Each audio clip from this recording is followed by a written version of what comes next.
Bienvenidas y bienvenidos a este programa especial del canal del Poder Judicial de la Federación para platicar de dos sentencias que recientemente fueron comunicadas, fueron notificadas al Estado mexicano por parte de la Corte Interamericana de Derechos Humanos. Se trata del caso Zompaxle, Tecpile y otros contra México y del caso García Rodríguez y otro contra México. La primera sentencia de fecha 7 de noviembre del 2022, la segunda de 25 de enero de 2023.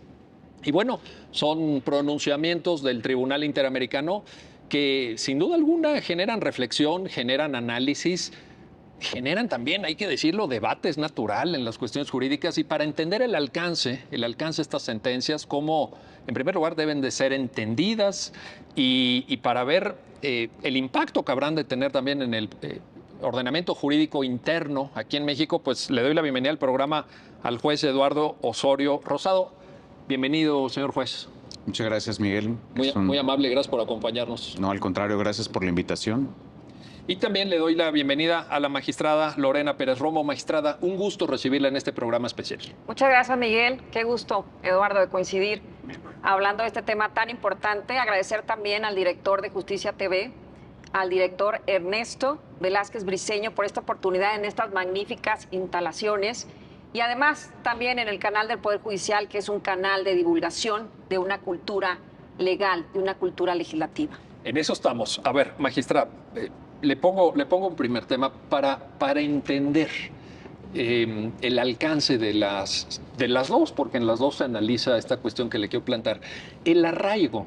La figura del arraigo, ¿qué es? ¿De qué hablamos cuando hablamos de arraigo? Porque incluso entre los juristas puede haber confusión porque hay arraigo en materia penal, en materia civil, en fin. Cuéntenos, magistrada, por favor. Es muy importante hablar primeramente de los conceptos. El arraigo, pues, es una figura de restricción a derechos humanos, particularmente de una libertad personal. Y la prisión preventiva oficiosa, pues, es una medida cautelar dictada por operadores, es decir, por juzgadores que son competentes. Tiene como consecuencia, obviamente, privar de la libertad a una persona, pero de manera temporal, y esto es bien importante. Hasta en tanto se determine si la persona cometió una conducta delictiva y, por supuesto, Eduardo, su responsabilidad. Entonces, aquí lo importante de estas sentencias de la Corte Interamericana de Derechos Humanos es que han declarado inconvencionales estas dos figuras. ¿Y por qué es importante? Porque estas figuras están en nuestra Constitución. Y ahora sí que hashtag, ya lo dijo la Corte, Miguel, como ya se estableció. Eso, buena referencia, bueno, Sí, gracias, por magistrada. favor. Pues precisamente en la resolución del amparo, en revisión 315/2021, la Corte ya estableció que hay dos tipos de prisiones preventivas. Primeramente, la justificada, donde hay ex ante un control judicial, donde se analizan presupuestos materiales, como lo es el peligro o riesgo de sustracción, obviamente también el desarrollo de la investigación y, por supuesto, la protección de víctimas y de la comunidad. Pero también tenemos la otra, que es de la que venimos a hablar el día de hoy y que es precisamente la prisión preventiva oficiosa. ¿Y por qué es importante hablar de esta prisión? Porque opera de manera automática. Y en muchísimas audiencias, incluso en algunas de ellas donde yo fui juez de control, pues vinculábamos a proceso en una audiencia inicial. Y si el delito, ejemplo, feminicidio, se vinculaba por ello, pues ameritaba una imposición de prisión preventiva oficiosa, es decir, en automático. Y en esto, cuando decimos en automático, ¿también implica que la persona juzgadora no puede tomar otra determinación?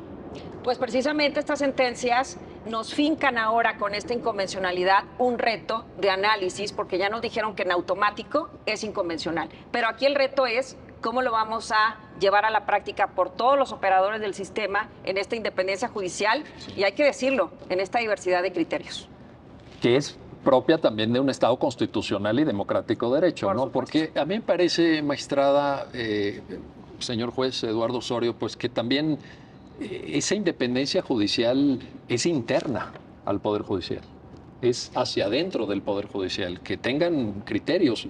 Sé que hay la figura del precedente, sé que la ley de amparo ordena observar criterios jurisprudenciales, pero algún espacio de decisión deben tener los órganos de primer nivel, ¿no? Pues yo no hablaría nada más de una cuestión de un concepto interno, porque al final del día, realmente cuando un juez actúa de manera independiente, lo que está asegurándole al ciudadano que todos podemos además ser solicitantes de la Administración de Justicia, es precisamente esa certidumbre jurídica, esa garantía de legalidad, pero sobre todo de justicia en nuestro país. Qué importante lo que nos comparte, magistrada. Muchas gracias. A ver, señor juez Eduardo, me regreso un poquito nada más al arraigo porque en la lectura de ambos fallos hay un reproche al Estado mexicano por cuanto a que el arraigo, como muy bien y con gran luminosidad nos lo acaba de explicar la señora magistrada Lorena Pérez Romo, el arraigo restringe la libertad, pero fuera de proceso judicial. Me parece que la Corte Interamericana pone ese énfasis y quisiera, señor juez, si fue usted tan gentil, pedirle que fuera tan gentil de explicárnoslo, por favor. Con mucho gusto, Miguel, y yo también voy a aventarme un hashtag, como dijo Lorena. Hashtag ya lo dijo Guastini. Estas diversidades de criterios tienen que ver precisamente entre esto que es legítimo entre nosotros, los desacuerdos entre juristas. Claro. Y un desacuerdo entre juristas legítimo precisamente tiene que ver con la interpretación de hechos, interpretación de normas y en este caso pues con la interpretación o alcance que le damos a las sentencias. El arraigo, como bien comentas, Miguel, es una figura la analizada por la Corte, la que México tiene todavía vigente. Y a nivel, la magistrada también lo decía, ¿verdad? Porque ese sí es un dato. Ese sí es un tema. Ese sí es un tema. De hecho, la propia Corte Interamericana le llama arraigo preprocesal, previo a un proceso, fuera de proceso o antes de un proceso. Y no es otra cosa que la posibilidad de detener a una persona, restringirla en su libertad, sin que exista más que la sospecha de que pueda haber participado en un hecho delictivo, y todavía esa detención tiene que ver para reunir esas pruebas, es decir, todavía no hay pruebas, pero hay ciertas condiciones que generan la posibilidad de detenerla antes de un proceso. Pero eso, dice la Corte Interamericana en la sentencia, y así creo que debe ser entendido el artículo 16 constitucional, es para fines investigativos, ¿no? Exacto. Te detengo para investigar si tú es posible o es probable que hayas cometido una conducta delictiva. A ver, nada más para entender esto, porque esto sí es muy importante. Claro. Señor juez, ¿esto existe en otros países? Es decir, como, ¿se detiene a una persona para investigarla? No, definitivamente no. Es arbitrario, es escandaloso. Es más, el propio Estado mexicano ha venido dejando de usar esta figura. Aunque en su momento sí fue muy utilizada. Pero hasta en casos muy famosos, muy mediáticos también. La estadística que se presentó, por ejemplo, en las audiencias de estos casos, creo que fue en el caso García Rodríguez, mostraba que básicamente el año pasado o antepasado se usó en 3 ocasiones o en 2 ocasiones, ¿no? Sin embargo, se utiliza y es una figura que no tiene cabida dentro de un Estado democrático de derecho y un Estado que se diga respetuoso de los derechos humanos. No puedes detener a alguien para investigarlo, para ver si cometió un delito y restringirlo de su libertad. Es correcto. En su caso, me parece que lo que hay que hacer es al revés. Se reúnen los elementos, por supuesto, se ejerce la acción penal y una autoridad judicial determinará si esos elementos son suficientes o no, pero para abrir proceso. Claro. O sea, lo que suena un poco raro es que a nivel constitucional tengamos una figura que permite, por cierto, hasta por 80 días, porque dice el artículo 1640 que se pueden prorrogar hasta por la sumatoria, al final nos da 80 días. ¿Por qué, magistrada, por qué debería cualquier persona que nos esté escuchando, no necesariamente juristas y desde luego no necesariamente personas como ustedes que están en el ámbito de la impartición de justicia, preocuparse por estos temas? Es importante, digamos, para nuestra calidad de vida, para el quehacer cotidiano de una persona, que no la puedan detener, como dice el señor juez Eduardo Osorio, fuera de proceso judicial. Pues es importante esto para nosotros, porque a nosotros también nos pueden detener para investigar. Fíjese. Y por una cuestión que no tiene nada que ver con una sospecha fundada razonable. Entonces, es importante para todos los que conformamos un país, un Estado democrático, porque estas figuras precisamente tienen esa connotación, que son ex ante, es decir, sin ningún control judicial previo. Hay una sospecha que incluso no me da para más y te detengo y ahí te tengo encarcelado, detenido. Y esto no solo es lesivo para la persona, sino también para las familias. Y precisamente de eso se tratan estas 2 sentencias son pacte tecpile contra México y por supuesto esta condena de Daniel García y Reyes Alpizar también contra México de declarar inconvencional estas dos figuras que por supuesto están en nuestro país y elevadas a un sistema constitucional en los artículos 16 y 19. Que también eso les voy a preguntar más adelante porque tiene sus consecuencias en términos interpretativos, en términos de cómo esa figura luego en el día a día de los procesos judiciales que llegan a sus mesas, a sus respectivas mesas del juzgado, del tribunal colegiado en el que ustedes se desempeñan, pues tiene su peculiaridad que esté esto a rango constitucional. De hecho, creo que es casi el principio de la discusión.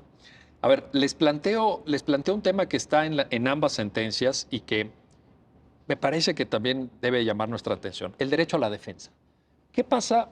Y sigo en arraigo, ahorita nos vamos para prisión preventiva, pero ¿qué pasa con el arraigo en donde si a ti no te hacen una imputación concreta de algo, porque ya habíamos dicho, pues es que te detienen para investigarte? Pregunta, señor juez Eduardo Osorio, ¿cómo te defiendes? Lo que dices es básico, Miguel. Un proceso inicia con una imputación y la imputación, incluso en estándar interamericano, implica la comunicación de un hecho perfectamente delimitado en circunstancias de tiempo, modo y lugar. Usted cuándo... El día tal, a tal hora y en tal lugar realizó esta acción o realizó o no realizó esta acción. Y en el caso del arraigo, pues aún no se sabe qué hiciste porque aún te vamos a investigar. Entonces te detenemos, te privamos de la libertad, pero ni te podemos decir por qué, porque tampoco lo sabe la autoridad investigadora. Pero es que en realidad no existe nada, ¿no? Claro, no existe nada. nada. En ese momento, ¿qué hay? Y como tú lo has dicho, ¿de qué me defiendo si no hay nada y no me pueden decir por qué me detienen o cuál es la probabilidad? O puede ser que incluso esa probabilidad o sospecha que tenga la autoridad ni siquiera sea la que finalmente se concrete y me lleve posteriormente a proceso. Pues definitivamente afecta el derecho a la defensa. Y en ese sentido, magistrada Lorena Pérez Romo, porque incluso en una etapa temprana del proceso penal, digamos en una audiencia de vinculación, pues puede haber un debate, ¿no? Claro, desde la audiencia inicial, desde el control de detención. Desde la audiencia inicial. Hay un debate y tú preguntabas algo, le decías al juez Eduardo, que ¿qué hay? Pues hay un actuar arbitrario de la autoridad. Te estoy deteniendo y luego te investigo. ¿Por qué te estoy deteniendo? Porque tengo una sospecha simplista de que tú cometiste un delito y también hay que decirlo, de alto impacto, porque generalmente estamos hablando ¿de qué? De delincuencia organizada. Ahora ya sí, antes estaba un poquito... La Corte lo limitó. Exactamente, pero no es cosa pequeña que una persona esté detenida por un tema, además que tiene que ver con un delito tan lesivo. ¿Por qué? Porque apenas vamos a investigar. Y la delincuencia organizada no es algo que se comprueba de manera sencilla, es a lo que voy. Oiga, maestra, me encanta que haya usted elegido el término arbitrario para calificar esta medida, porque yo entiendo que lo está usted haciendo con base en lo que ya dijo la Corte Interamericana, ¿verdad? Exactamente, o sea, y por eso es inconvencional. Ya lo podemos decir, ¿verdad? Ya lo podemos decir, yo creo que lo podemos decir desde hace tiempo. Bueno, pero ahora ya no. Pero ahora ya estamos de alguna manera obligados a decirlo. ¿Verdad que sí? Sí. Qué importante esta calificación. Si me permites abonar en lo que dijo Lorena Miguel, además, a nivel jurídico, ya a nivel de norma individualizada, que es una sentencia, como las sentencias de los dos casos que estamos discutiendo, no solamente tiene que ver con una detención, con un delito de alto impacto, sino que las sentencias encontraron probado que fueron utilizados arbitrariamente por el Estado, simplemente el proceso penal como un instrumento para perjudicar a unas personas, porque no había una base fáctica ni probatoria para haberlo hecho. Ese es un tema importante que parte de una confusión, yo diría, al menos a nivel de cultura popular y mediática, entre las finalidades de una medida cautelar y lo que viene a significar una pena. Y entonces se piensa que la medida cautelar hace la función de la pena y anticipa ese perjuicio al que ahora se hace alusión, cuando en realidad el efecto, digamos, para quien cometió un delito, pues tiene que ser que cumpla una pena. Claro. La medida cautelar tiene fines procesales. Bueno, ahorita lo vamos a platicar. Pero les planteo esto también porque está en ambas sentencias. La persona arraigada está en un ambiente hostil, está en un ambiente en donde no puede ejercer a cabalidad su defensa, está, pues, en fin, rodeada de elementos policíacos, de vigilancia, etcétera. Y la Corte Interamericana pone el tema de que eso propicia o fomenta o permite declaraciones arrancadas de manera forzosa. que todos sabemos que forma parte del debido proceso legal, que no te puedan obligar a declarar. ¿Qué pasa con este tema? ¿Quién quiere, magistrada, por favor? Así muy brevemente, pues está nada más privada de su libertad y está en un ocultismo también, porque precisamente ¿qué trajo el sistema penal acusatorio en México? Trajo la transparencia, trajo la autenticidad, trajo que tú, señor juez, o yo cuando fui juez de control y enjuiciamiento, pues estamos videograbados. Trajo también el tema de que la persona que es detenida inmediatamente tiene que ser llevada en el término de 48 horas ante la autoridad judicial. Y entonces ahí, en todo este show que además implica una audiencia, porque hay que decirlo, nuestras audiencias en México son videograbadas tanto en audio como en video.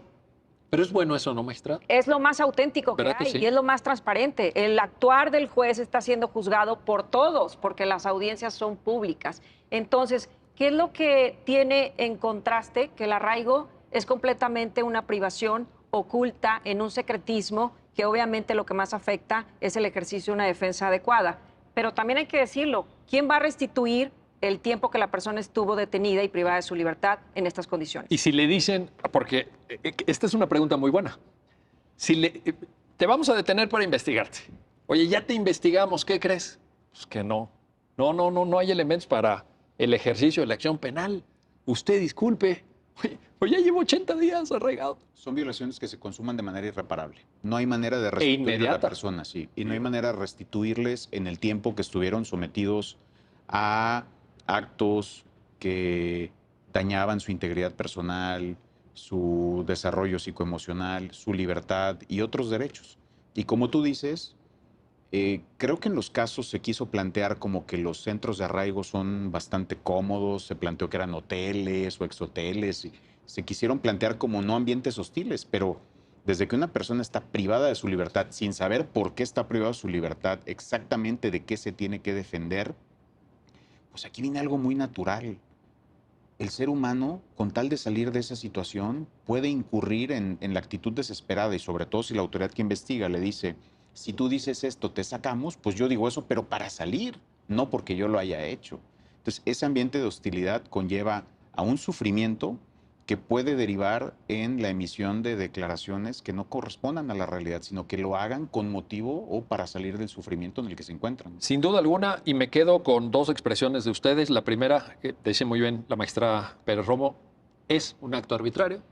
Y la segunda, señor juez, a su cargo, es un tema que viola derechos humanos y ahora ya viene a reiterarlo la Corte Interamericana de Derechos Humanos. Bueno, vamos a hacer una pausa, no se vayan, regresamos enseguida a este programa especial del canal del Poder Judicial de la Federación para analizar las dos más recientes sentencias de la Corte Interamericana de Derechos Humanos contra México. Regresamos.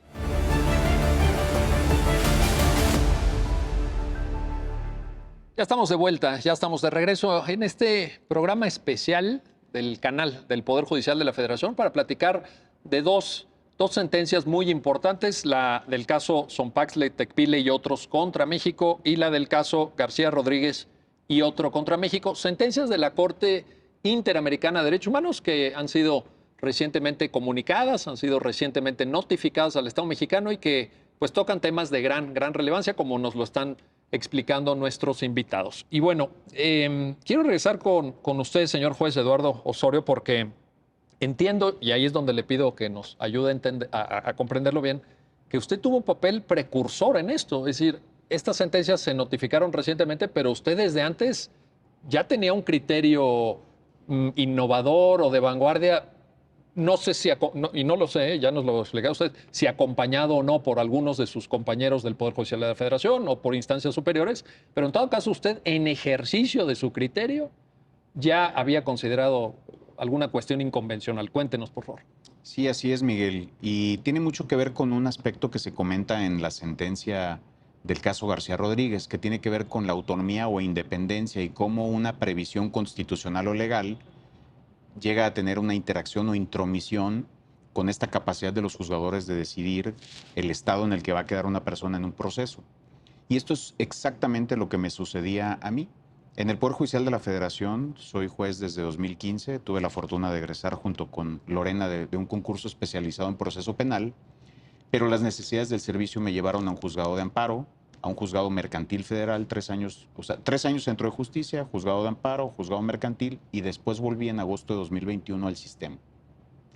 Al volver al sistema penal. Al sistema penal acusatorio, yo tenía una sola preocupación, que no me sentía juez en el aspecto de prisión preventiva oficiosa, porque yo sabía que era una medida violatoria de derechos humanos, pero consideraba que no se podía aplicar el principio pro persona establecido en el propio artículo 1 de la Constitución. ¿Pero no está vigente ese artículo? Está sumamente vigente, pero, hay una famosa resolución de la Corte que ha sido interpretada como un límite o una tropicalización o una manera de aterrizar ese principio pro persona como que a una realidad jurídica distinta a la mexicana, que es la contradicción de tesis 293-2011. Y debo ser honesto, cuando escuché un debate en la Corte sobre prisión preventiva, escuché que uno de los ministros decía la prisión preventiva es inconstitucional, es inconvencional. Y yo dije, ¿cómo es posible que él diga esto si él es el ponente de la contradicción de tesis 293? Bueno, el ministro Saldívar, para decirlo, ¿no? Digo, porque es público el dato, quien fue ponente. ¿Sí? Y notorio. Sí. Entonces esa tarde bajé al iPad la contradicción de tesis, me senté en casa de ustedes, Muchas gracias. estudié la sentencia y encontré que probablemente no la habíamos estado entendiendo adecuadamente, ¿no? Aunque reconozco que los desacuerdos entre juristas son legítimos y que tienen muchas maneras de entenderse. Además, digo, si la contradicción de tesis 293 se ha entendido por la mayoría de las personas en la manera en la que se ha hecho, mucho tiene que ver la propia ejecutora y su redacción, ¿no? O sus interpretaciones posteriores. Pero yo recuerdo que en esa sentencia hay dos votos concurrentes. Bueno, un voto concurrente y un voto discrepante, que son el voto concurrente del ministro Saldívar, donde sí hace alusión específica a aplicación de principio pro persona, porque dice, hay restricciones a derechos en la Constitución mexicana, y pone como ejemplo el artículo 19, el 16, en fin, otros, pero también el criterio pro persona, el principio pro persona nos dice, pues váyanse ustedes a la norma que otorgue la mayor protección. Sí. Y eso está en el voto. Y el otro voto interesante es el del ministro Alfredo Gutiérrez Ortiz Mena, exacto, donde él dice, habrá que discutir en primer lugar qué es restricción expresa, porque ese es el concepto que maneja la 293, restricción expresa a derechos, y en segundo, el análisis que se haga tiene que ser caso por caso. Exacto.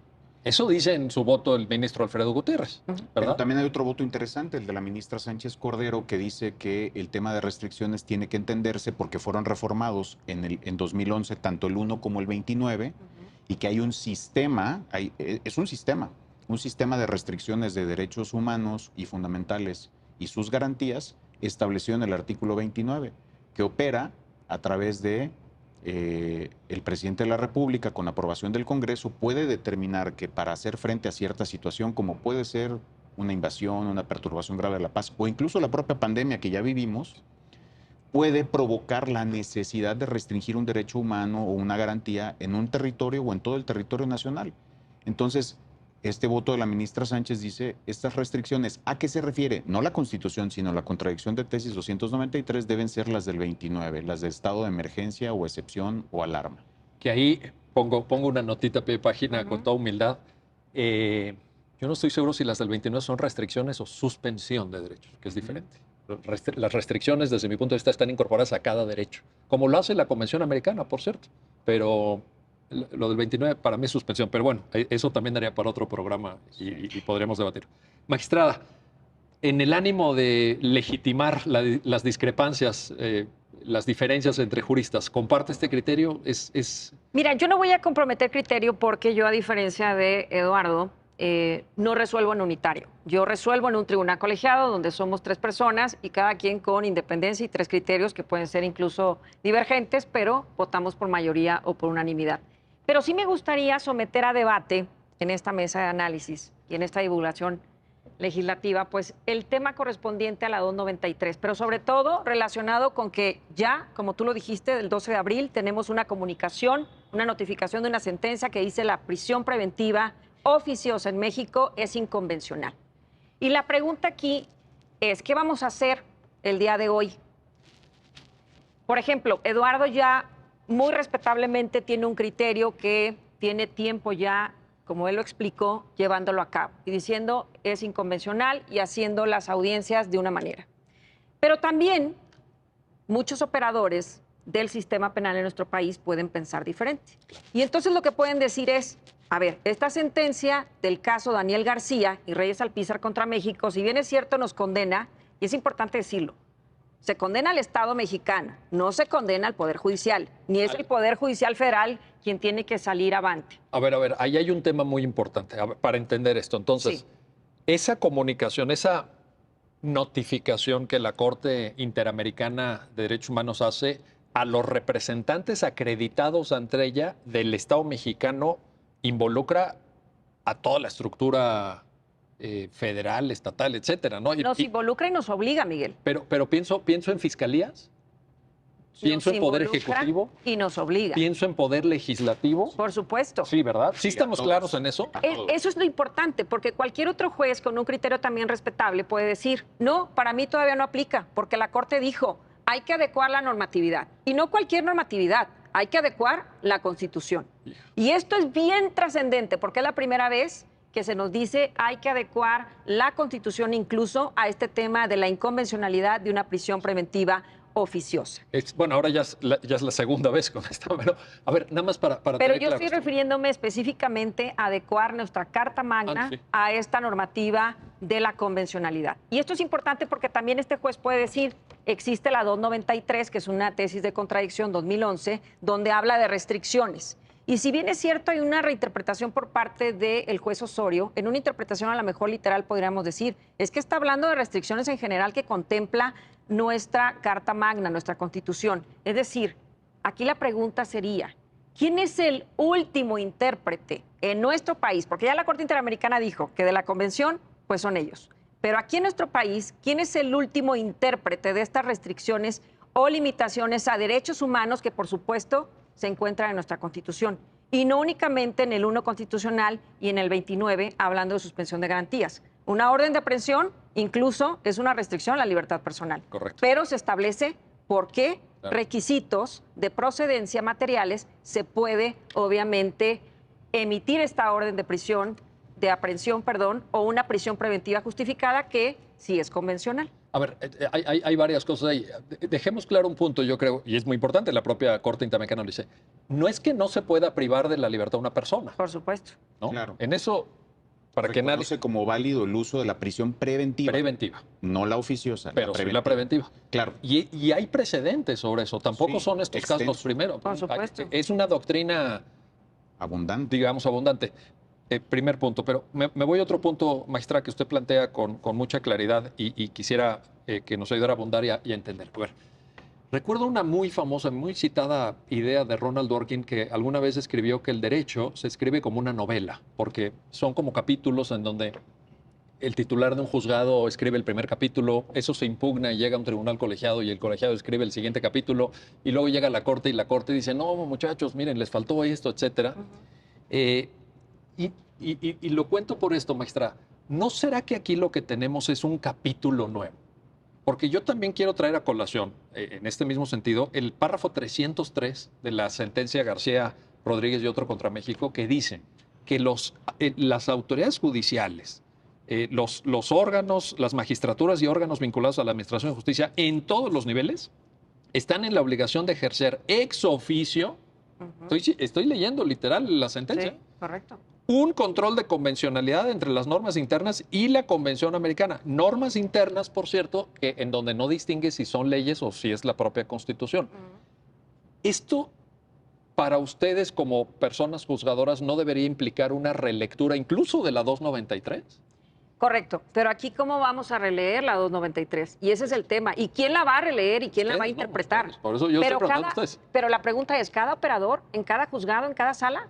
¿O sería mejor que el Pleno de la Suprema Corte hiciera un pronunciamiento que fuera incluso obligatorio y marcara un precedente? Porque mira, aquí el tema que no podemos dejar así como aislado es el tema de la certidumbre y seguridad jurídica. Es correcto. Este es un mandato formal de que el ciudadano tiene que tener conocimiento de qué va a pasar. Yo de verdad cuestiono que si tenemos criterios diferentes con estos operadores de justicia, que puede ser en cualquier nivel, a nivel estatal, a nivel federal, jueces de causa, magistrados de tribunal colegiado, penal o de tribunales colegiados de circuito, que podemos estar ya teniendo actos que involucren el tema de la prisión preventiva oficiosa, y ahorita te voy a decir lo que puede pasar en un tribunal colegiado o está pasando en el mío. En este caso, entonces, ¿quién va a ser el intérprete final de estas restricciones o no de la 293? ¿Y cómo se va a llevar a cabo? Porque, por ejemplo, si planteamos que en un centro de justicia, vamos a decir Colima, donde yo trabajé, y un juez dice, a ver, tengo aquí una solicitud de orden de aprehensión o de medida cautelar de prisión preventiva oficiosa porque ya vinculé a proceso por, ¿qué te gusta? Feminicidio. Y entonces un juez dice, y puede ser además a lo mejor coinculpados que por situaciones de guardia, de tiempos, de flagrancia, llegaron en tiempos diferentes. Y un juez de guardia dice, pues no, es inconvencional, yo levanto esta prisión preventiva oficiosa, agente del Ministerio Público, alguna otra solicitud, la gente dice no voy a pedir nada o no justifica la prisión preventiva justificada. Pues. Y entonces, pues gracias por participar, usted queda en libertad. Y el otro juez en la misma sala dice, no, espérame tantito, hay que esperar a que se adecúe la normatividad, sobre todo la Constitución, y también hay que tomar en cuenta la 293-2011, que yo interpreto incluso de manera literal. Este es un tema que me parece sumamente complejo. En los tribunales colegiados también se nos están presentando temas como el siguiente: orden de aprehensión por un delito de prisión preventiva oficiosa. ¿Qué te gusta? Delincuencia organizada, violación de un menor. ¿Correcto? Y entonces nos dice el juez de distrito de primera fase, dice, bueno, nada más en términos del 166, fracción primera, vas a quedar en cuanto a tu libertad a mi disposición y sigues con la causa. Correcto. Llegan en queja urgente, 48 horas, tribunal colegiado, y la defensa nos dice, espérame, tú ya no tienes que tomar en cuenta que es una orden de aprehensión por un delito de prisión preventiva oficiosa. ¿Por qué? Porque es inconvencional. Me la tienes que otorgar en términos de la otra fracción del 166 de la Ley de Amparo, que es la segunda, y es para que no me detengan. Y ahora no vamos a detener a nadie. Yo sí quiero plantear estas cuestionantes porque la pregunta es, como operadores del sistema, ¿estamos ya preparados? ¿Tenemos estadísticas certeras de cuántas personas en nuestro país están supeditadas a una prisión preventiva oficiosa o justificada? Yo traté de buscar, ahora sí que como cualquier ciudadano en las redes, en la información notoria y pública, y pues tenemos, por ejemplo, organizaciones como Intersecta, que nos dice que aparentemente un 40% o... Pero el 40 es del total de las medidas cautelares en cuanto a la prisión preventiva oficiosa. En prisión preventiva, es 43%. En oficiosa. Sí. No, en total. Bueno, es que es ahí donde tenemos ciertas disparidades. No, porque la estadística oficial se levanta por el total. No, hasta donde yo conozco no hay una diferenciación entre oficioso y justificado. Pero la tenemos esta estadística, no, tenemos es el problema, la operatividad, claro. Citar audiencia de oficio. Es muy buena la pregunta. O no citar, ver, y esto pues... Plantea usted un tema, y qué bueno que lo plantea aquí, y ¿sí? Qué bueno que lo plantea en casa. Porque a mí me parece que en efecto daría mucha luz, daría certidumbre, daría seguridad jurídica que fuera el propio máximo tribunal de la República, como lo ha hecho en otros casos, porque hay que acordarnos de Rosendo Radilla Pacheco, por ejemplo, de otros que con posterioridad, a través, y ahí podríamos también ver cuál sería la vía idónea desde el punto de vista procesal, un expediente varios o alguna figura que permitiera a las señoras y señores ministros de la Suprema Corte, pues dar esta interpretación y esta certidumbre. Pero yo sí creo, magistrada, que debemos de leer todos. Ojalá que lo haga. Vaya, yo le diría, le tomo yo la palabra, pero bueno, pues, no, lo importante es que lo tomen los 11 integrantes del Pleno. Pero yo le diría, lo que no podemos hacer es hacer como que esta sentencia no se dictó. Por supuesto. Esta sentencia sí se dictó, esta sentencia está notificada al Estado mexicano, del cual ustedes dos forman parte. Y se ha integrado el parámetro de regularidad. Y se ha integrado a partir de ahora, ya está vigente, se tiene que aplicar, y ahí es donde puede haber dudas. Eso no quiere decir que se elimine el debate, ni mucho menos, porque si no el derecho sería muy aburrido, ¿no? Imagínense. Pero, híjole, yo aquí leo en el 303, magistrada, deben hacer control de comodidad ex oficio. Aquí está expresamente, ¿no? Yo aquí quisiera intervenir en cuanto a lo que comentó Lorena. Yo, por el contrario, pienso que la sentencia claramente le habla al Estado mexicano y concretamente se dirige a dos tipos de autoridades. La primera autoridad a quien se dirige es aquellas que tienen la capacidad de reformar la ley y la Constitución. Pero la Corte Interamericana de Derechos Humanos es un tribunal sabedor de la idiosincrasia de los pueblos latinoamericanos y que además no va a supeditar el respeto o la efectividad de una determinación a que un órgano del Estado quiera o no, o tenga la voluntad o se ajuste a los tiempos para hacer un cambio. Por eso le habla a estas autoridades, pero inmediatamente después nos habla a todas las autoridades vinculadas con la Administración de Justicia. Y nos dice, no todo cambio normativo asegura que se cumpla la norma. Dice, es necesario que haya prácticas en la interpretación y aplicación de normas, que esas nos corresponden a las autoridades jurisdiccionales, y que en ellas se haga un ajuste al marco convencional y a las sentencias de la Corte Interamericana. Miguel, no sé si recuerdan ustedes, desde la carrera me quedé con esta expresión. ¿Recuerdan la crítica que Montesquieu hizo a los jueces? Y les dijo, no son más que la boca de la ley. Los jueces no podemos esperar a ser boca de la jurisprudencia y boca de la Suprema Corte. No tenemos por qué esperar, no funciona así nuestro sistema, para esperar a que sea nuestro máximo intérprete de la Constitución quien envía un varios o una consulta de trámite de recepción de sentencias internacionales lo diga. Voy a poner un ejemplo. Imaginemos que la norma dice, a las personas procesadas por estos delitos no se les va a dar de comer. Bien, es una restricción constitucional, lo dice la Constitución. Me piden que yo le dé de comer a esta persona. Ya dijo la Corte Interamericana que eso está mal. Bueno, señor, esperemos a que lo diga la Corte Mexicana. Es una necesidad. Y lo mismo pasa con la libertad personal. Es cada minuto que pasa una persona está sufriendo una violación irreparable en sus derechos. No podemos esperar. ¿Para qué estamos los jueces? ¿Para ser boca de la jurisprudencia y transmisores de lo que diga la Suprema Corte? No. Desde 2011 se cambió el sistema constitucional que tenemos y ya estamos en un modelo de control difuso de la constitucionalidad, donde todos estamos obligados a ejercer un control de constitucionalidad y convencionalidad oficioso, aunque no seamos jueces de control concentrado, amparo, etc. Y otro punto muy importante, leemos la 293 de maneras muy distintas, porque leemos en la parte de prisión preventiva que dice que no te la puedo aplicar, pero no leemos la parte importante porque resolvió dos temas, y uno de los temas fue los derechos humanos de fuente nacional e internacional están al mismo nivel, y el otro tema fue todas las sentencias de la Corte Interamericana son vinculantes para el Estado mexicano. Sí, que eso a estas alturas ya nadie tendría la duda. Yo espero. Pues sí, porque nos están aplicando estas sentencias que son incluso condenas contra México y son vinculantes. Y otro aspecto, Miguel, si me permites abonar. Por favor. No estamos leyendo las cosas usando tu analogía como una novela. Porque decimos, es que la Corte en 2013 dijo, en la 293, bueno, pero en el tema específico de prisión preventiva oficiosa y en el tema de cautela, lo mencionó Lorena, ha tenido un desarrollo también jurisprudencial específico. Y diciendo, orden de aprehensión, no se justifica la cautela por el hecho de ser de prisión preventiva. Tiene que justificarse siempre en todos los casos. Y en tema de prisión preventiva ha dicho, no opera en violación en grado de tentativa, puede revisarse a los 2 años. Después dijo, Colima no hace bien teniendo este catálogo de delitos. Entonces, ha habido una evolución en cuanto al tema específico de prisión preventiva, donde nuestra propia Corte usa como parámetro para resolver sobre estos derechos humanos el estándar interamericano.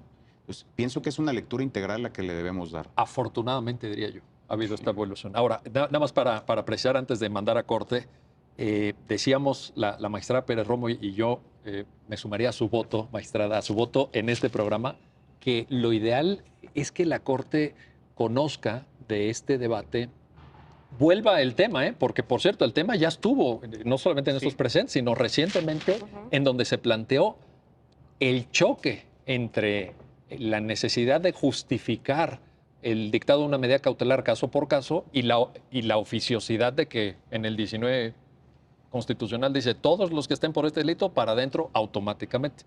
Yo sí creo que en algún momento sería bueno y positivo que la Suprema Corte fijara. Y yo también, y estoy con ese voto. Listo, no todos tenemos unanimidad. Pero no pienso que debamos esperar hasta ese momento para que cuando nos lo soliciten a los jueces lo Pero no es otra cosa, señor juez. No es otra cosa, porque una cosa no impide la otra. Sí, no. En su momento, claro. Yo creo que la magistrada lo que estaba haciendo es, perdón por fungir de vocero, ya nos lo dirá ella si entendí bien o no, pero lo que Lorena quiso decir. Pero a ver, el punto es que en aras a una unificación, porque también en esa legítima discrepancia entre juristas puede haber una lectura de buena fe que sea diferente a las de su juez. Claro. Y la ha habido, creo, la ha habido hacia atrás. Sí, así es. Y a lo mejor alguien, pues con esta sentencia en la mano, y usted sabe muy bien cuál es mi criterio personal sobre esto. Y yo comparto, evidentemente, creo que una interpretación muy cercana a la suya, pero yo reconozco que puede haber alguien que también, creo que ya me mayoritearon, ¿no? Con todos los elementos, ¿sí o no? O sea, yo creo que lo que estamos haciendo aquí es precisamente someter a debate estas cuestiones, estas situaciones, estos retos que se van a presentar en el día a día y, pues, ¿por qué no manifestar nosotros qué podemos de alguna manera argumentar como posibles, y esto lo estoy diciendo así, soluciones? Y ayuda mucho eso. Porque también en el 355 diagonal 2021, que está retirado, que es un proyecto, o que fue un proyecto exactamente de la ministra presidenta. De la ministra presidenta. Actualmente. Sí. Pues me parece del que... Del 2022, ¿verdad, magistrada? Pues 2021. Pero se presenta en 2022, en ¿no? 2022, y de ahí es donde deciden retirarlo. Pues aquí en la situación de este 355 me parece que es importante porque va a retomar el tema por parte de la Corte. Y ahí me acuerdo que en el proyecto de la ministra presidenta actualmente, la ministra Norma Lucía Piña Hernández, pues se hablaba de que esta imposición precisamente de la prisión preventiva oficiosa respecto a un catálogo, así tal cual, un catálogo delictivo, pues atenta contra el principio de presunción de inocencia, la libertad personal, pero sobre todo lo que tú decías al principio, es una pena anticipada. De facto, ¿no? O sea, al final los que lo están sufriendo, los que están ahí por haber dictado una resolución con base en una oficiosidad, pues para ellos es una pena. Digo, nosotros podemos hacer el matiz, ¿no? Sí, pero para ellos es una pena anticipada. Bueno, vamos a hacer una pausa, no se vayan, estamos platicando con la magistrada Lorena Pérez Romo, con el juez Eduardo Osorio Rosado sobre estas dos sentencias, qué importantes, qué trascendentes, ya lo han escuchado de voz de nuestros invitados, sentencias de la Corte Interamericana de Derechos Humanos condenando al Estado mexicano por violación de derechos humanos. Regresamos enseguida.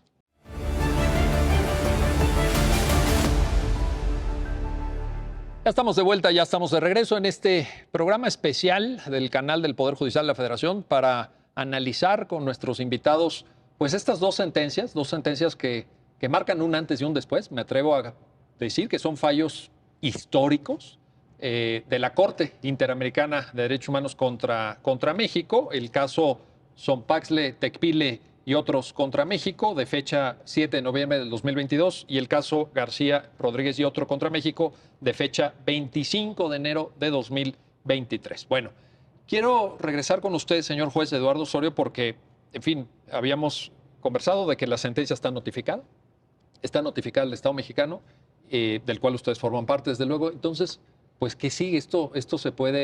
¿Esto conlleva una revisión automática o tenemos que esperar a la Corte? Decíamos en el bloque anterior. ¿O aquí qué pasa? A ver, ¿cuál es su criterio, señor juez, por favor?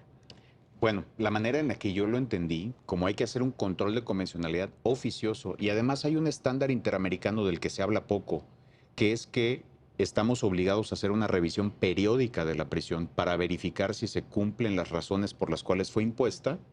Con motivo de esto y al recibir la sentencia Sonpaxle Tecpile en nuestra jurisdicción, yo le solicité a la Administración del Centro de Justicia que en los asuntos donde los procesos penales que me correspondieran, llamara a una audiencia para que se analizara la revisión de la medida.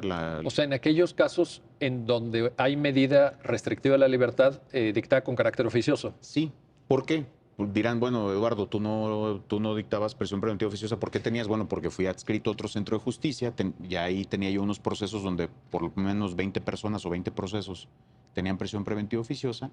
Y con motivo de esta sentencia, pues yo llamé a revisión de la medida. A ver, y en ese llamado en la práctica se materializa en una audiencia. Sí. ¿Se escucha a las partes? Eso es muy importante, porque aquí no se ha comprendido la manera en la que yo lo hice. Se dice es que el juez llamó oficiosamente a modificar la medida. No, yo cité oficiosamente a una audiencia en la cual, al estar en audiencia, les dije, señores, el motivo de esta audiencia es para que se analice la permanencia de la prisión preventiva oficiosa con motivo de la sentencia notificada a México en tal fecha.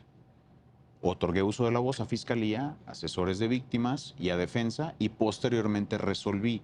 Es decir, oficiosamente convoqué a una audiencia donde hubo debate para ver si debía persistir la prisión preventiva oficiosa o debía ser modificada con motivo de esta sentencia.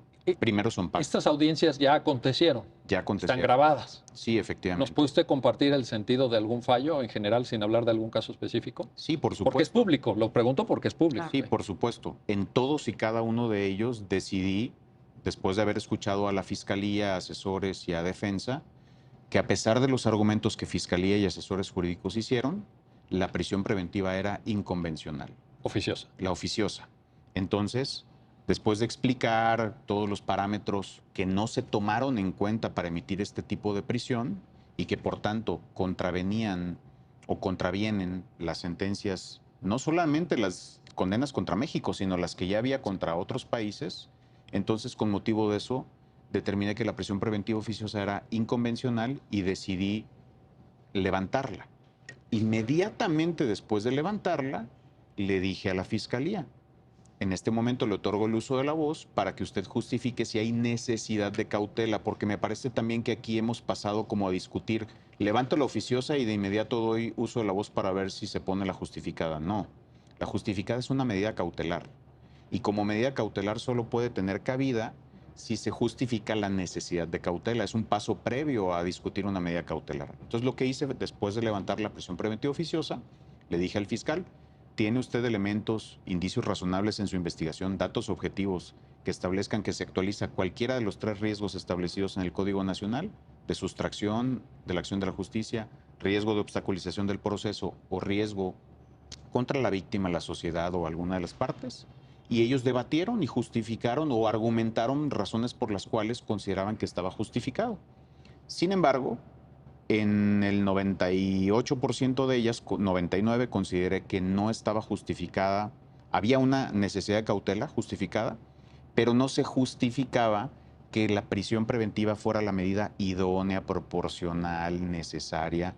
Entonces, lo que exige el Código Nacional de Procedimientos Penales. Y los estándares interamericanos. Entonces, a todos menos a una persona les impuse otra medida cautelar, que fue la presentación periódica, que por cierto está funcionando, estaban yendo a firmar, estaban estas personas acudiendo a firmar con las unidades de supervisión de medidas cautelares, salvo a una persona donde la Fiscalía sí justificó necesidad de cautela y además que ese tipo de cautela era tan elevado que otras medidas cautelares no podían tutelarlo y a esta persona le puse prisión preventiva justificada. Esa es una vía, es un criterio, naturalmente. ¿Qué más? ¿Qué sigue, magistrada? Pues te voy a quitar la chamba como 2 minutos y le voy a preguntar al juez Eduardo. Entonces, nada más uno se fue de prisión preventiva oficiosa a justificada. Es correcto. Y sí, tú citabas de oficio, bueno, a través, obviamente, de tu administrador en el Centro de Justicia. Sí. Fíjate que eso me parece interesante porque la sentencia dice que debe de haber un control ex oficio. Sí. Pero del tema de la prisión preventiva oficiosa y su inconvencionalidad. Entonces, ahí me surge, ya un poco como tribunal de amparo, a lo mejor. Yo fui juez del sistema, obviamente, y para mí el sistema penal acusatorio es sumamente importante en nuestro país porque es un reclamo a tantas dilaciones de justicia. Pero entonces ahí lo que yo me pregunto, es una norma meramente procesal. O sea, aquí el control ex oficio es para los operadores y entonces analiza. Pero aquí estoy citando de oficio en un sistema que generalmente no permite, muy excepcionalmente, actuar de oficio. Y entonces me va a decir Eduardo, oye, pero espérame, la resolución dice que debe de haber una revisión periódica de la medida de prisión. Estoy completamente de acuerdo, pero esta citación estás hablando en un actuar oficioso de una norma procesal que dice que es a instancia de las partes, de cualquiera. Y ahorita voy con eso. Pero lo de instancia aparte se contradice con lo oficioso. No, porque para mí lo oficioso, o sea, el actuar oficioso del juez que está citando, pues sí hay una antinomia y una contradicción, pero lo que para nosotros dijo la Corte es analiza la prisión y su inconvencionalidad ex oficio. Y este es un citar oficiosamente. Te voy a decir por qué, Miguel.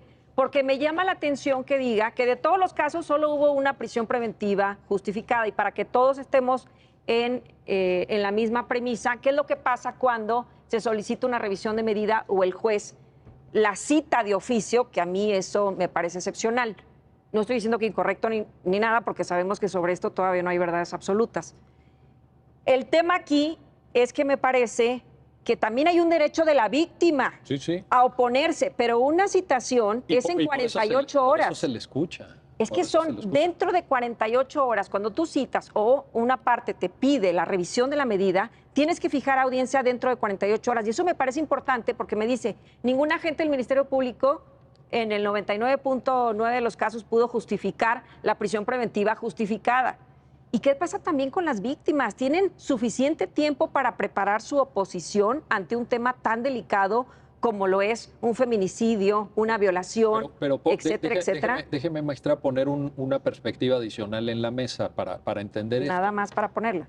Hay una regla de interpretación en la Convención de Viena sobre los derechos de los tratados, si no mal recuerdo es el artículo 27, que dice que los tratados y el derecho que deriva en los tratados se tienen que interpretar de buena fe. La diferencia que está usted planteando me parece extraordinariamente bien planteada y muy inteligente. Pero en la práctica, esa diferencia pues va a impactar en la tutela adecuada de los derechos de personas que están siendo privadas de su libertad por un mecanismo que en la sentencia dice que no se puede aplicar. Pero ¿cuál es la lectura con la cual yo me quedaría? Ustedes tendrán, ahora sí que como dicen ustedes mismos, la última palabra. Pero ¿con qué lectura me quedo yo de la sentencia? ¿Qué nos está diciendo la Corte Interamericana de Fondo? No lo apliquen. Y si ya lo aplicaron, recompongan el rumbo, arreglen esto. No puede haber una persona en México privada de su libertad de manera automática, de manera oficiosa, porque es un acto arbitrario. Por eso te digo. ¿Esa es la lectura o no? A ver, nada más para dejarlo claro. Quisieran Sí, adelante, Eduardo. Precisar un punto. Quiero llamar la atención a esto. México no fue sentenciado y condenado por prever una prisión preventiva oficiosa.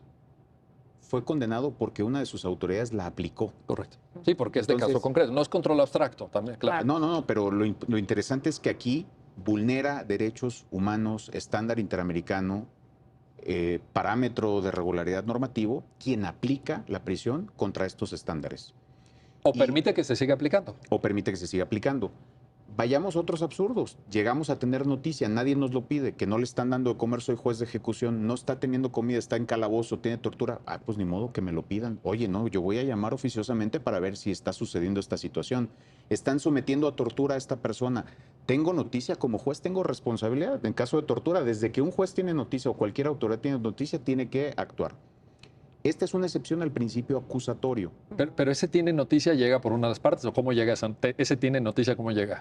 Nos llegamos a enterar. Nos enteramos porque en un sistema acusatorio, ¿cómo llega? O sea, sí. Como nos enteramos los seres humanos, porque puede ser que lo comenta un fiscal en audiencia, lo escuche el auxiliar de sala, porque lo comenta un defensor y por alguna razón nos enteramos, el juez tiene que actuar. No, bueno, pero puede decir también estoy sufriendo tortura y punto y te mando un escrito o algo. O sea, yo creo que ese no es el punto, aunque estoy hablando ahorita de la operatividad. O sea, ¿cómo lo vamos a hacer eficaz? Que esto es lo importante. Porque entonces yo le pregunto a Eduardo Osorio, le digo, ¿a quién llamas primero? ¿Al que tiene 20 años encarcelado? ¿Al que tiene un delito de violación a un menor? ¿A quién llamas primero? Porque tú los estás citando. Esto, lo que estoy poniendo en esta mesa, no es que sí, o sea, ya la Corte ya dijo, es inconvencional, lo tenemos que acatar, es obligatorio. ¿Cómo lo vamos a hacer de manera efectiva, de manera legal, pero sobre todo de manera justa? Porque es lo que yo mencionaba, también tenemos víctimas que se pueden oponer. ¿Serán 48 horas suficientes para un desahogo de medio de prueba oponiéndose? Incluso, no sé si en alguna audiencia te pasó, pero podemos llegar a una audiencia de revisión de la prisión preventiva oficiosa, pero terminar, por ejemplo, supongamos que es el 1% y sí te sostiene la justificada la gente del Ministerio Público, y ahí la defensa te va a decir, permíteme, pero lleva más de 2 años.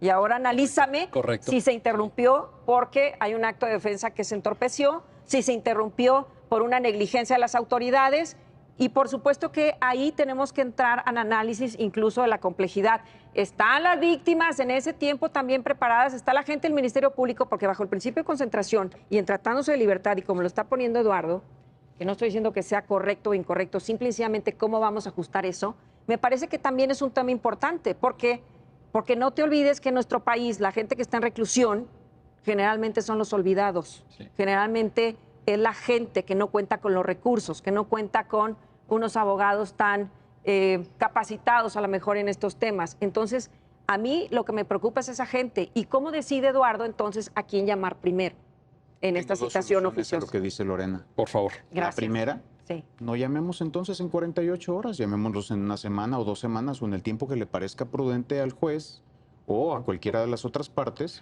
que la persona pueda, que la víctima pueda preparar estos argumentos. Ahora, si no llamamos en ese plazo, hay un sistema que contempla la propia norma, si estamos hablando en este caso reglas, principios, derechos, ¿no? Porque es cierto, la regla, la Correcto. norma, no el principio, dice que a las audiencias se va por solicitud de las partes, pero esto no significa que no pueda haber una excepción a la regla o que se pueda dar preponderancia a un principio o un derecho.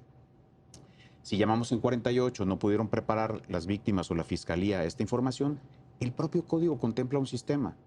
Si después obtiene estos elementos, puede solicitar una audiencia de revisión de medida cautelar. No pasa nada. El propio código contiene este sistema. Ahora, déjenme decirles lo siguiente, porque presumimos mucho el riesgo o los riesgos procesales. Yo tengo a personas procesadas por secuestro que están acudiendo a todas sus audiencias y a firmar a las UMECAS. Personas procesadas por sustracción de petrolíferos que acuden incluso a la audiencia de juicio. Entonces, no es cierto que determinada pena de 10 años o 15 años para arriba se sustraen. Las personas acuden, hay que darles la oportunidad. Y si no acuden, también el código contempla un sistema. Solicítame su aprehensión, tráelo y entonces se verificará escalar a otra medida. Ahí sí ya vamos escalando con los parámetros a una medida que sí sea pues distinta porque las otras no funcionaron, que pudiera ser la prisión preventiva. Oigan, pues yo creo pero que... no me contestó. ¿A quién llama primero? Pero la es que es una pregunta muy compleja y muy difícil. No, pero él lo está Y la haciendo. contesto de una vez. La contesto de una vez. Contéstala porque luego te voy a revirar. No sé a quién llamo, porque los jueces en este sistema, si estamos comprometidos con un sistema acusatorio, yo ni siquiera sé qué procesos tengo asignados. Yo lo que le digo al administrador del Centro de Justicia es, ¿cuántos asuntos tengo en los que tenga personas procesadas con prisión preventiva oficiosa? Por favor, llamemos a 4 por día. Llamemos. Y el señor administrador decidió a quiénes llamar, tal vez por número, tal vez por orden, desconozco. Ahora, lo importante de fondo es llamarlos. ¿En qué orden? En fin, Así es. sí, es válida la pregunta en qué orden, pero tampoco me parece algo que detenga la necesidad de cumplir a cabalidad estas sentencias. Lo que detiene Miguel en este caso, y vuelvo al mismo tema que me parece preponderante, es la certidumbre jurídica. Porque en eso decirte algo. En eso hubo voto unánime, Si creo. Eduardo actúa de esa forma y él llama, yo no llamo, el otro medio llama y el otro llama de otra forma, estamos casi legislando. Entonces, ¿realmente esa incertidumbre jurídica es lo que queremos en México? Yo creo que lo que queremos es que las sentencias de la Corte Interamericana se apliquen a cabalidad. Exactamente. Y en eso estamos todos. Y de la manera más eficaz posible. Lo que pasa es que decimos, bueno, entonces yo no lo llamo para 48 horas y entonces hago la audiencia así, ya está. Y otro juez te va a decir, no, pues yo lo llamo en un año. Total, nos dijeron que en un año informáramos. No sé si me explico. Esa cuestión de que el ciudadano de a pie, o sea, tú, él y yo y cualquiera, no sepamos qué va a haber en nuestro proceso, a mí me parece sumamente riesgoso. Pero es connatural al propio derecho. El fenómeno jurídico se escribe, ahí sí le doy la razón a Ronald Dorgan, que no es un punto de vista mío, ojalá fuera mío, pero es de Ronald Dorgan. Es una novela. Acabamos de agregar un capítulo bien importante. Se van a aclarar estos puntos, como por cierto se aclaran en todos los demás temas. Por eso existe, entre otras cosas, la contradicción de criterios. La contradicción de criterios en donde uno dice, y uno mismo, a mí me ha tocado explicarlo a personas que no tienen formación jurídica y dicen, ¿están locos ustedes? Porque un juez dice A y otro dice B, y luego la instancia superior dice C, y luego, pues es que así funciona el derecho. Así funciona, y eso no nos tiene que necesariamente... Coincido. Pero creo que esta certidumbre jurídica de la que habla Lorena no se violenta y se entiende cuando tiene que ver con un tipo de derecho humano. Y cuando se trata de la libertad, se justifica que sea de inmediato. Si quiere el juez llamar en una semana o 2 semanas, podrá llamar en un año dependiendo de la sentencia y del tipo de derecho. Me parece que la libertad es el valor después de la vida más preciado que tiene el ser humano. Así se ha reconocido, lo ha reconocido la propia Corte Mexicana. Y por esa razón pienso que está justificado hacerlo de inmediato. Es como yo decía, no puedo decirle le llamo en un año para ver si le dan de comer o para que le den de comer. Y la libertad es lo mismo, no se le puede restituir posteriormente. En un año no, ojalá que no. Magistrada Lorena Pérez Romo, gracias. Mil gracias por ayudarnos a entender la trascendencia de estos 2 fallos de la Corte Interamericana. Juez Eduardo Osorio Rosado, gracias. Y recordemos que esta novela Es de la vida real de las personas. Así es. Eso es lo más importante. Y cuando ustedes en su tarea de atender la impartición de justicia van cada día a la oficina, a la sala de audiencias, etcétera, estoy convencido, estoy seguro, como lo acaban de mostrar aquí, que tienen primero que nada esa gran responsabilidad con la gente. Y así es como se imparte justicia en un Estado democrático y de derecho. Es correcto. Y gracias a usted por su tiempo, por su atención a este programa especial del canal del Poder Judicial de la Federación sobre las 2 sentencias que recientemente dictó la Corte Interamericana de Derechos Humanos contra el Estado mexicano. Hasta pronto.